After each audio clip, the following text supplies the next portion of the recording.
Welcome back everyone. Let's start our previous year paper of assistant professor। और assistant professor में हमारा ये जो पेपर हमें जो करना है वो तो आप लोगों को पता ही चल गया होगा, जो लोग कंटिन्यूअस कर रहे होंगे कि कहाँ का पेपर हम लोग कर रहे हैं। तो हम लोग कर रहे हैं छत्तीसगढ़ के पेपर, और छत्तीसगढ़ में हम कहाँ का कर रहे हैं, कौन से ईयर का, 2019 का पेपर कर रहे हैं, जिसमें हम 50 कंप्लीट कर चुके हैं। आज का हमारा टारगेट 51 से रहेगा। तो चलिए शुरू करते हैं 51 से और देखते हैं फर्स्ट क्वेश्चन कौन सा है। तो फर्स्ट हमारा क्वेश्चन बहुत सिंपल है और उसमें क्या पूछा है सोशोलॉजिकल इमेजिनेशन जो बुक है वो बुक कॉन्सेप्ट किसका है। तो ये वाला कॉन्सेप्ट जो है वो किसका है, सी राइट मिल्स का। तो ऑप्शन 3 करेक्ट हो जाएगा। नेक्स्ट आगे बढ़ते हैं।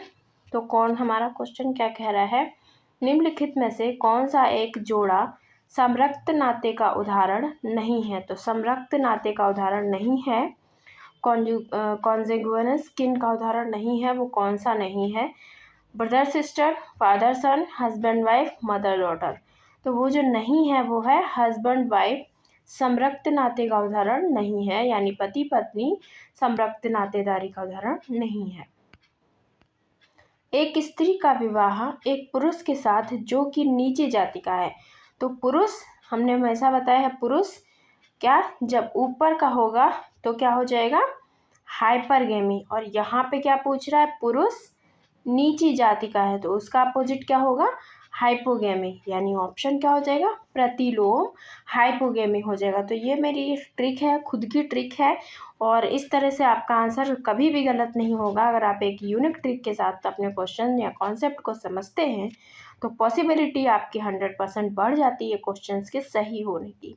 तो मैंने आपको यही ट्रिक बताई थी, आपको पुरुष से याद रखना है। अगर पुरुष ये हाई कास्ट में है या अपर कास्ट में है तो हमारा आंसर होगा हाइपरगेमी, और इसके अपोजिट अगर पूछेगा तो वो हो जाएगा हाइपोगेमी। अब चाहे लड़की पूछे या लड़का पूछे, आपको सिर्फ एक चीज़ याद करनी है, पुरुष ऊपर कास्ट का है तो हाइपरगेमी है।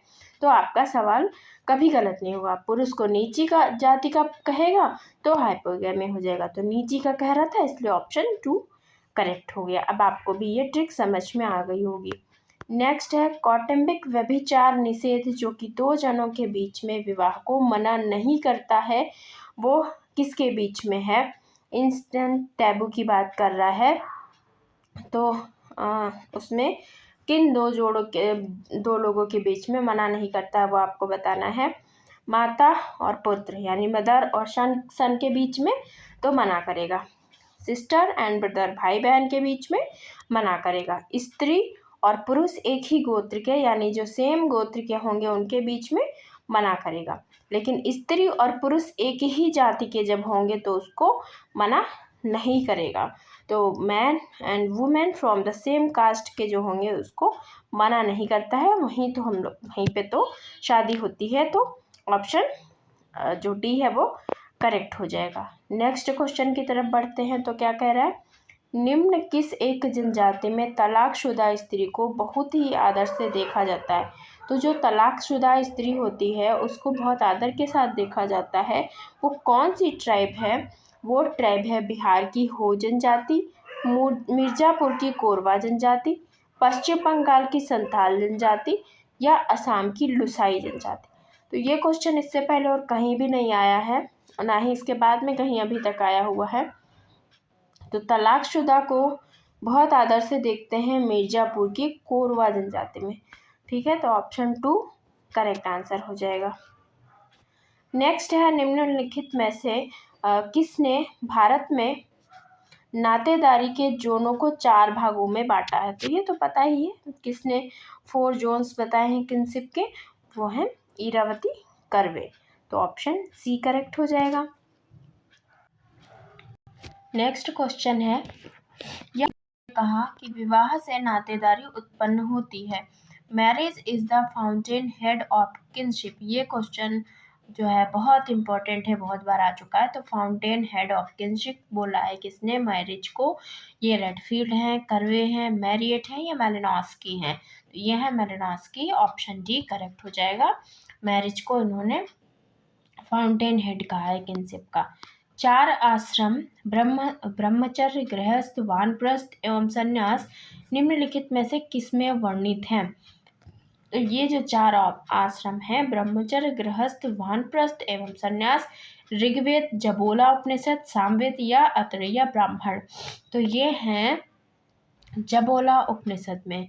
ये भी काफ़ी इम्पोर्टेंट है, लेकिन आ चुका है कई बार तो ज़्यादातर लोगों को याद होगा।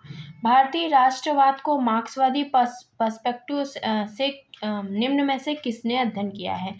तो जो नेशनलिज्म है, इंडियन नेशनलिज्म को, उसको मार्क्सियन पर्सपेक्टिव में स्टडी किया है R K. Mukherjee, S C. Dubey, M N. Srinivas, A R. Desai.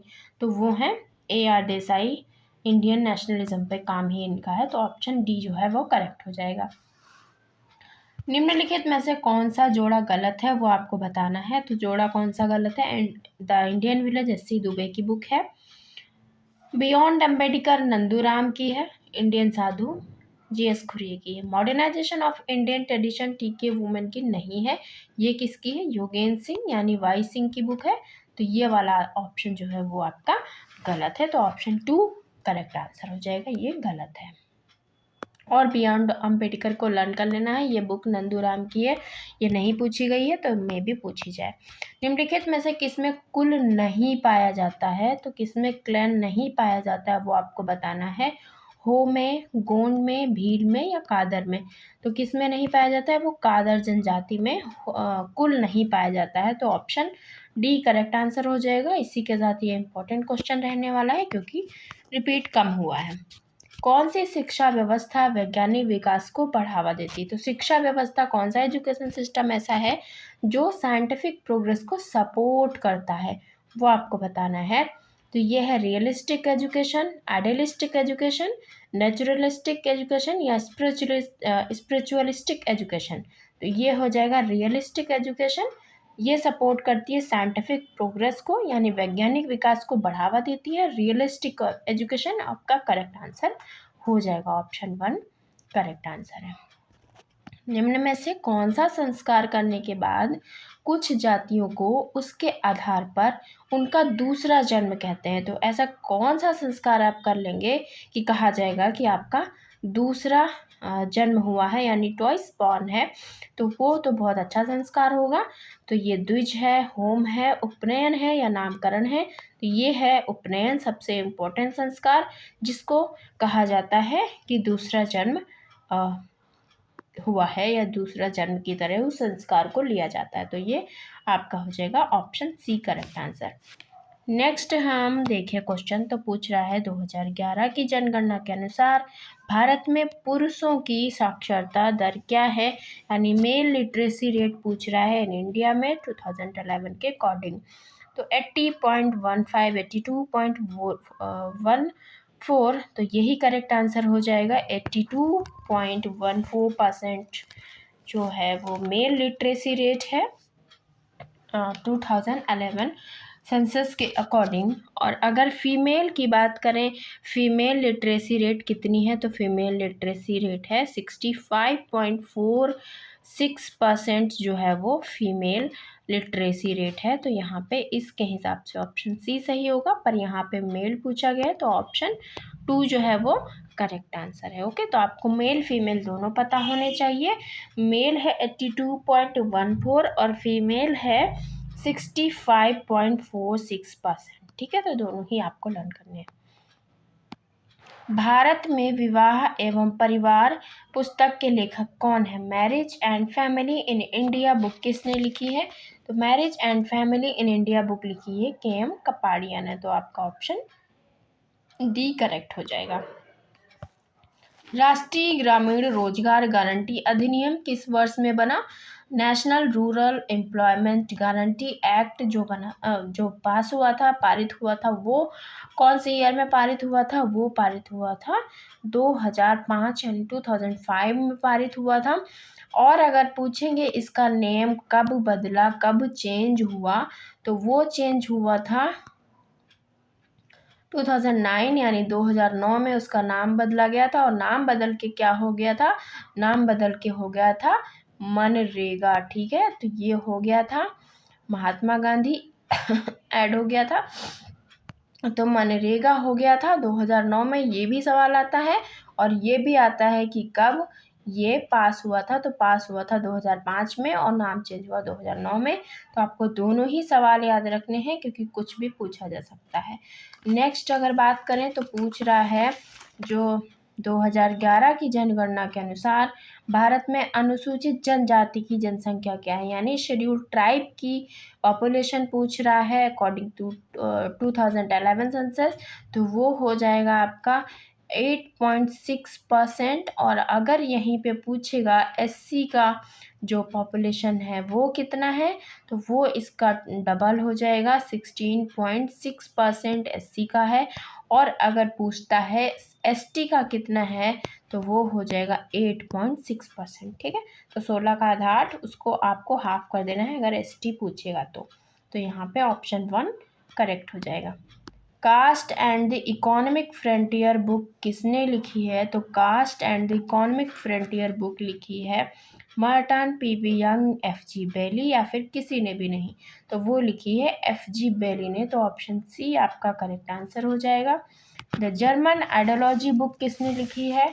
तो जर्मन आइडियोलॉजी बुक के जो लेखक हैं वो हैं वेबर, मार्क्स, दुर्खेम, कांट। तो बुक्स बहुत सिंपल सिंपल पूछी गई हैं। जर्मन आइडियोलॉजी है कांट की, तो ऑप्शन 2 जो है वो करेक्ट हो जाएगा। किसने कहा आत्महत्या एक सामाजिक तथ्य है? Suicide is a social fact, ये किसने कहा है? तो ये कहा है दुर्खीम ने। ऑप्शन डी करेक्ट आंसर है। नेक्स्ट क्वेश्चन है व्हाट इज सोशोलॉजी बुक किसने लिखी? तो व्हाट इज सोशोलॉजी बुक, इसमें ऑप्शंस में अलेक्स इंकेल्स हैं जिनकी बुक है और जिसमें 3 पथ बताए गए हैं। तो ये तो यहीं से तो स्टार्टिंग होती है, तो ये बहुत सिंपल क्वेश्चंस पूछ लिए गए। वैज्ञानिक सत्य को उपादेयता में विश्वास प्रकृति से व्युत्पन्न नहीं हुआ, बल्कि यह तो निश्चित संस्कृतियों का परिणाम है। तो ये कोटेशन किसने दिया है? ये आपके लिए इम्पोर्टेंट है। The belief in the value of scientific truth is not derived from nature but is a product of definite culture. तो ये आपको बताना है मर्टन, वेबर, पीवी यंग या फिर एस.सी. दुबे। तो ये है मैक्स वेबर का। और यहाँ पे आप इसको किस तरह से याद करेंगे, यहाँ पे आप ऐसे देखेंगे वैज्ञानिक सत्य की उपादेयता में विश्वास प्रकृति से उत्पन्न नहीं होता है, बल्कि ये निश्चित संस्कृतियों का परिणाम है। तो जो बिलीफ है in the values of scientific truth, वो नेचर से नहीं उत्पन्न हुआ है, बल्कि कहाँ से है? वो उस संस्कृतियों का परिणाम है, यानी कल्चर की वजह से है। तो ये बहुत ही डिफरेंट क्वेश्चन है, वेबर का है। तो इसको आप यहाँ से नेचर से जोड़ के फिर ऐसे लर्न कर सकते हैं। थोड़ा सा डिफ़िकल्ट बनाया है, बहुत ज़्यादा नहीं, ऑप्शंस को देखते हुए आप कर सकते हैं। नेक्स्ट क्वेश्चन है टोडा, कोटा और खासा जनजातियों में किस प्रकार के विवाह का प्रचलन है? तो टोडा, कोटा, खासा इन जनजातियों में किस प्रकार के विवाह पाए जाते हैं? तो ये पाए जाते हैं बहुविवाह, यानी पॉलीएंड्री टाइप के विवाह पाए जाते हैं। तो ऑप्शन 2 करेक्ट हो जाएगा। नेक्स्ट है समूह का अनुसरण करते हुए जब एक व्यक्ति अपने मूल्यों, विश्वासों, अभिवृत्तियों और व्यवहार को उसके अनुसार ढालता है तो उसको हम क्या कहेंगे? तो जब अपने मूल्य, विश्वास, अभिवृत्ति और व्यवहार उन सभी को उनके अनुसार ढालेगा तो उसको हम कहेंगे समुदाय, पीयर समूह, संदर्भ समूह या अंतः समूह। तो उसको हम कहेंगे संदर्भ समूह, रेफरेंस ग्रुप, क्योंकि वो जो पर्सन है वो अपने आप को उस जिस भी ग्रुप में डालना चाहते हैं उसके values, belief system, attitude, behaviour, इन सभी के अनुसार डालता है, तो इसे हम कहते हैं रेफरेंस ग्रुप। नेक्स्ट है, वर्ग को शासनिक अभिजन और अशासनिक अभिजन के रूप में किसने विभाजित किया, यानी गवर्निंग और नॉन गवर्निंग एलिट के रूप में किसने विभाजित किया। तो ये तो बहुत सिंपल क्वेश्चन है, प्लेटो ने ही विभाजित किया है, तो ऑप्शन 2 करेक्ट हो जाएगा। माता पिता और बच्चे के बीच में सामाजिक वर्ग स्थिति की तुलना कहलाती है।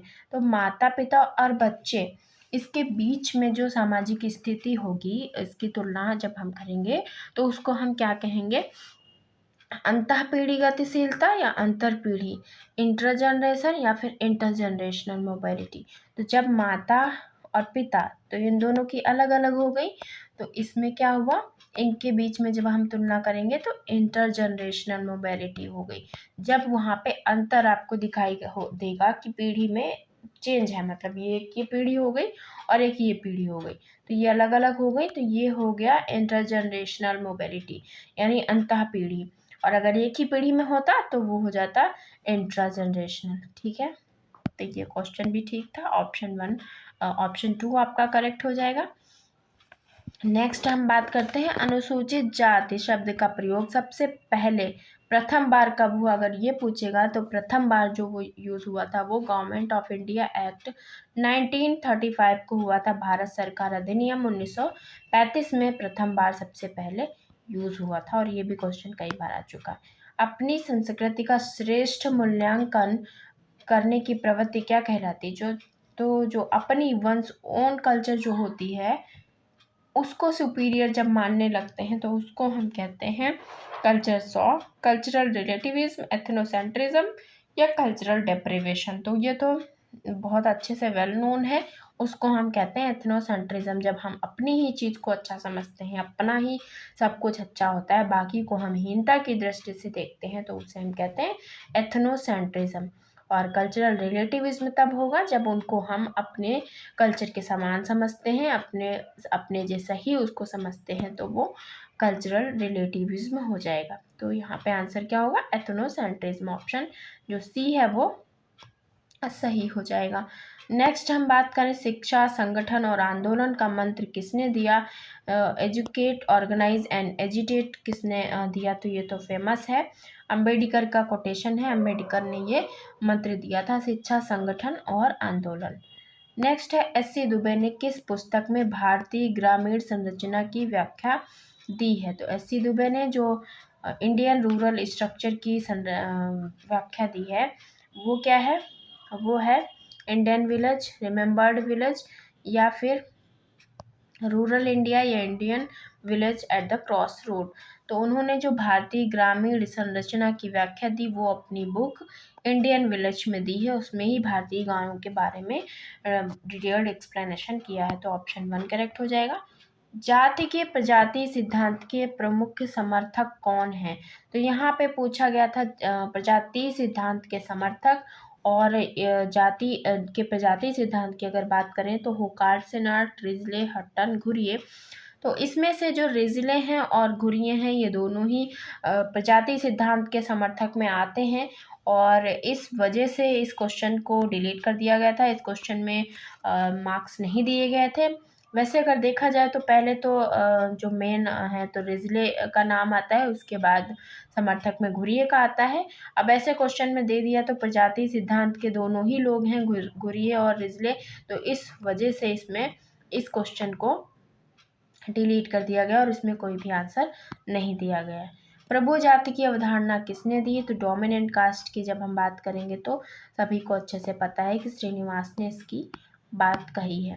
किसने कहा मस्तिष्क, स्व और समाज आपस में घनिष्ठ रूप से संबंधित हैं, तो यहाँ पे बात कर रहा है माइंड एंड सोसाइटी। तो mind and self and society तीनों की जब बात करेगा तो वो किससे संबंधित है, it is also very simple, Mead से संबंधित है माइंड, सेल्फ एंड सोसाइटी, तो ऑप्शन 2 करेक्ट हो जाएगा। बर्जन और लकमैन का जो एनालिसिस है वो मेनली किस पर आधारित है ये पूछ रहा है, तो बर्जन एंड लकमैन का जो मेनली है वो किस पे है, individual calculation, specific sense word, common sense word, action oriented calculation. तो यहाँ पे हो जाएगा कॉमन सेंस वर्ड। तो ऑप्शन 3 करेक्ट हो जाएगा। बहुत अच्छे अच्छे क्वेश्चंस पूछे गए हैं। नेक्स्ट है कार्ड्स इस इट्स 20th सेंचुरी अवतार। तो ये तो बुक मैं अब आपको लर्न करा चुकी हूँ अपनी इम्पोर्टेंट बुक वाली प्लेलिस्ट में। और ये किसकी है? कास्ट 20th सेंचुरी अवतार वाली जो बुक थी, मैंने आपको एक इम्पोर्टेंट ट्रिक के साथ बताया था कि इसमें क्या हो जाएगा। तो ये बुक है T K. Oommen, M N. Srinivas, Yogendra Singh, S C. Dubey. तो ये वाली बुक है एम.एन. श्रीनिवास की और ये पब्लिश हुई थी 1996 को। तो मैंने अपनी बुक वाली प्लेलिस्ट में बहुत अच्छे से बताया है कि 20th सेंचुरी में जिसका अवतार हुआ वो कौन है, एम.एन. श्रीनिवास करके ऐसे ट्रिक भी बताई है। तो बहुत, अगर उसको आप कंटिन्यूसली देखते रहेंगे जब तक आपका कोई एग्ज़ाम नहीं हो जाता है, तो आपको ये बहुत हेल्प करेगा। तो ये हो गया। नेक्स्ट क्वेश्चन हमारा है टिपिफिकेशन दिए गए विकल्प में से किसके साथ संबंधित है। तो मैंने बहुत अच्छे से आपको टिपिफिकेशन का मीनिंग समझाया है, टिपिफिकेशन क्या होता है, एग्जाम्पल के साथ बहुत अच्छे से समझाया है, किसने दिया है, क्यों दिया है और क्या होता है, रेसिपी क्या होता है, ये सब बहुत अच्छे से समझाया। अगर आप हमारा फिनोमेलॉजी का लेक्चर देखेंगे तो मैंने आंसर्स भी बता दिया आपको साथ ही साथ। तो ये किससे संबंधित है? ये हो गया फिनोमेलॉजी से संबंधित। या शूट्स आता है तो उनसे संबंधित, हर्षल आता है तो उनसे संबंधित। तो ये हो गया ऑप्शन 1 करेक्ट। और क्या होता है, अगर आप ये जानना चाहते हैं तो आप हमारी 2 मिनट जीस्ट वाली प्लेलिस्ट देखिए या फिर फिनोमेलॉजी वाला लेक्चर देखिए, तो वहाँ जाकर आपका ये कॉन्सेप्ट क्लियर हो जाएगा। Urbanisation is a way of life, ये किसने दिया है? तो urbanisation is a way of life, ये दिया है, ये कहा है एल्विर्थ ने। तो ऑप्शन 2 करेक्ट हो जाएगा। नेक्स्ट है भारत में अति पिछड़ी जनजाति समूह यानी टीजी जिसको बोलते हैं, वो कौन है? उनकी संख्या क्या है? तो संख्या पूछ रहा है। तो संख्या आप यहाँ पे PVTG की संख्या देख सकते हैं।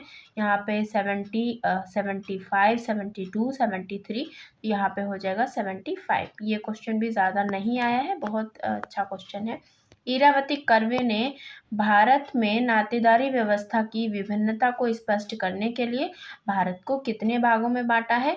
तो भारत को उन्होंने जो बांटा है वो बांटा है 2, 3, 4 या 5 भागों में। तो उन्होंने बांटा है 4 भागों में। और ये इसके पहले भी पूछा गया था कि कितने जोन में बांटा है किसने, तो उसमें भी इरावती कर्वे आंसर था। तो ऑप्शन आपका सी सही हो गया। उसके बाद हम बात करें तो ये क्वेश्चन कह रहा है यह किसने सुझाव दिया था कि ग्रामों को अपनी आवश्यकताओं का निर्णय करने के लिए उन्हें शक्ति प्रदान करनी चाहिए।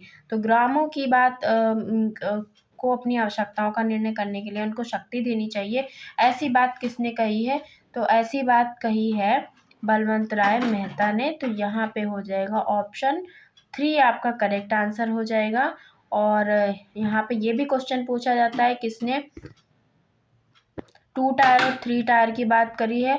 तो 3 टायर में आता है बलवंत राय मेहता, और जब अशोक मेहता की बात होगी तो उसमें 2 हो जाएगा। तो ये आपको त्रिस्त्री और द्विस्त्री जो व्यवस्था है वो आपको ध्यान रखना है। तो ये भी काफ़ी इम्पोर्टेंट क्वेश्चन। नेक्स्ट हम लोग देख लेते हैं कार्ल मार्क्स के अनुसार सामाजिक क्रांति का मुख्य कारण क्या है। तो सोशल रेवोल्यूशन का मेन कॉज क्या है वो आपको बताना है। तो पूंजीपतियों के द्वारा शोषण, गरीबी, श्रमिक वर्गों का नेतृत्व, उत्पादन शक्तियों और उत्पादन संबंधों के बीच में असामंजस्य। तो यही है मेन कारण सामाजिक क्रांति का, जो maladjustment between production forces and production relations, इनके बीच में जब असमंजस्य हो जाता है तो क्या होता है? रेवोल्यूशन हो जाती है। तो ऑप्शन डी करेक्ट हो जाएगा। नेक्स्ट बात करते हैं modernisation of Indian tradition book किसकी है। तो modernisation of Indian tradition book है योगेंद्र सिंह की। तो ऑप्शन सी करेक्ट हो जाएगा। Next what is ideal type. Ideal type क्या होता है? आइडल टाइप मैंने बहुत अच्छे से पढ़ाया है मैक्स वेबर वाले लेक्चर में। तो आइडल टाइप का मतलब होता है एक सामाजिक उपकरण, no. Collective method, no. Only a method, no. Comparative study के लिए जो यूज़ किया जाने वाला मेथड होता है वो आइडल टाइप होता है। तुलनात्मक अध्ययन के लिए एक मेथड होता है कंपैरेटिव, वो आइडल टाइप। तो ऑप्शन यहाँ पे डी करेक्ट आंसर हो जाएगा। नेक्स्ट क्वेश्चन है,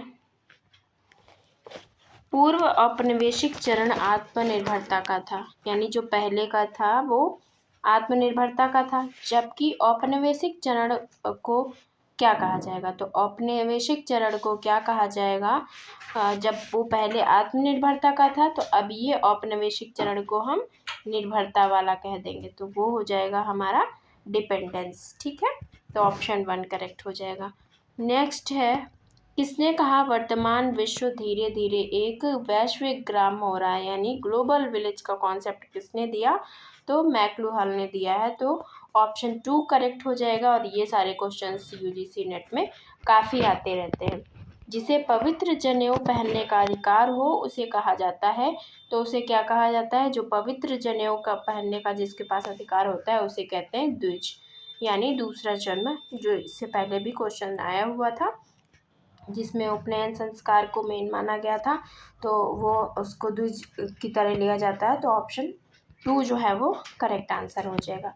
लुई ड्यूमा के लिए आइडियोलॉजी क्या है, वैचारिकी का क्या मतलब है लुई ड्यूमा के अकॉर्डिंग? तो वो हो जाएगा केवल एक धारणा, विचारों और मूल्यों का एकीकृत रूप, या फिर रुचिकर क्षेत्र, या भारतीय समाजशास्त्र का एक भाग।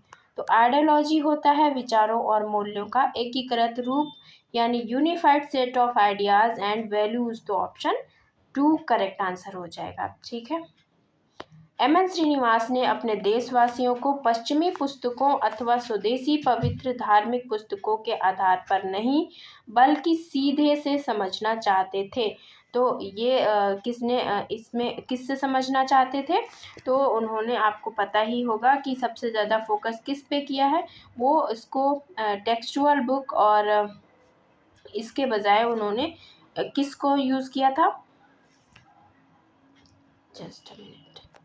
तो उन्होंने वो ज़्यादातर एम.एन. श्रीनिवास जो थे वो किस पे फोकस करते थे? समुदाय research, direct field study and experience conceptual tool. तो आप समझ ही चुके होंगे, जो एम.एन. श्रीनिवास थे वो सीधे सीधे समझना चाहते थे, प्रत्यक्ष क्षेत्र अध्ययन और अनुभव के आधार पर, direct field study and experience के आधार पर समझना चाहते थे, ना कि पश्चिमी पुस्तकों या स्वदेशी पवित्र धार्मिक पुस्तकों के आधार पर।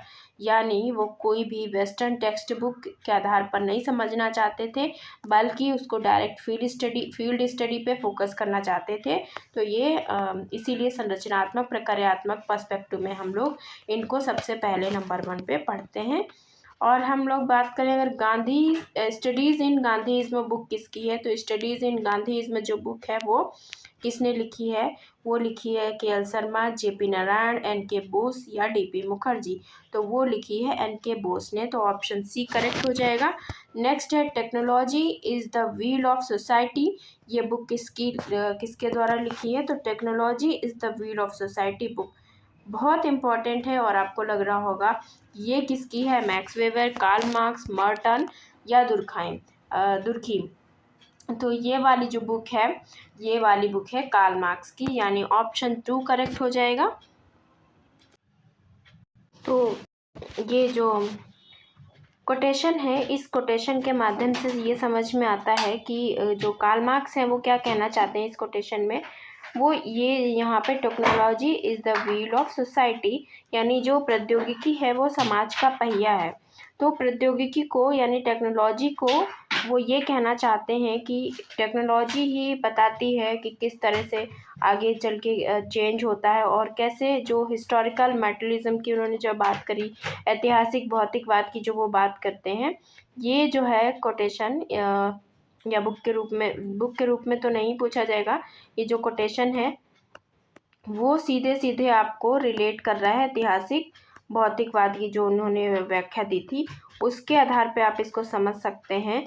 जैसे कि इसको ये कोटेशन इस ऐतिहासिक भौतिकवाद को दिखाता है, और ये बताता है कि जो टेक्नोलॉजी है, यानी जो उत्पादन की शक्तियों का हिस्सा है, वो किस तरह से समाज में ऐतिहासिक और जो सामाजिक परिवर्तन है उसका चालक है। मतलब इसकी वजह से जो चेंज होता है वो कैसे बदल जाता है, तो वो ये बताना चाहते हैं। तो उनका और उनके इम्पोर्टेंट कोटेशन भी रहे हैं जो अपना वो पॉवर्टी ऑफ फिलॉसफी में बताते हैं कि किस तरह से जो वो टेक्नोलॉजी की वजह से चेंज आता है, तो उसको बताने की कोशिश करते हैं। तो फ़िलहाल मैंने इसलिए इतना सब कुछ यहाँ पे बहस कर दी कि ये वाला अगर कोटेशन आएगा तो ये किसका है, कार्ल मार्क्स का है। और ये इस तरह से हम लोगों ने इस पेपर में काफ़ी क्वेश्चंस को देखा है और उसमें हमको पता चला कि हम लोग काफ़ी नए क्वेश्चंस से रूबरू हुए हैं और हम लोगों को काफ़ी कुछ जानने को मिला है। तो इसी के साथ-साथ हमने जो छत्तीसगढ़ का जो पेपर था 19 वाला वो कंप्लीट कर लिया है और बहुत नए क्वेश्चंस हमको मिले हैं जो हमारे लिए इम्पोर्टेंट रहेंगे। जैसे ये वाला कोटेशन ही हमारे लिए इम्पोर्टेंट हो सकता है कि किसने कहा है। तो ये कार्ल मार्क्स का है, हो सकता है नहीं समझ में आता तो मे बी मिस्टेक हो जाती। वैसे क्लियरली समझ में आ रहा है, इसमें मिस्टेक इतनी नहीं होगी। पर और भी बहुत सारी इम्पोर्टेंट बुक्स थी जो हम लोगों को पता चली और इम्पोर्टेंट कॉन्सेप्ट। और सबसे ज़्यादा फ़ायदा होता है कि आप अपने आप को टेस्ट कर पाते हैं कि आपको कितना याद है। तो मेन हमारा यही पर्सपेक्टिव होता है, जो आपका नया कॉन्सेप्ट, नया बुक है और जो भी नई डेफिनेशन है उनको आप लर्न करें और देखें कि आपको जितना आता है वो लर्न है या नहीं है। तो जो भी हम हमारे साथ पेपर को करते रहेंगे उनको ये बेनिफिट मिलेगा। और इसी तरह के नए और पेपर्स को जानने के लिए, टाइम पे सॉल्व करने के लिए और अपनी कंटिन्यूटी को बनाए रखने के लिए हमारे चैनल को फॉलो करें। और अगर आपको थोड़ा सा भी वीडियो रिलायबल लगती, कंटेंट यूज़फुल लगता है तो अपने फ्रेंड के साथ, जो लोग सोशियोलॉजी से रिलेटेड कोई भी प्रिपरेशन कर रहे हैं, कंपटीशन की तैयारी कर रहे हैं, उनको शेयर करें। And thank you for watching the video. मिलते हैं नेक्स्ट वीडियो में नेक्स्ट पेपर के साथ, तब तक के लिए बाय बाय।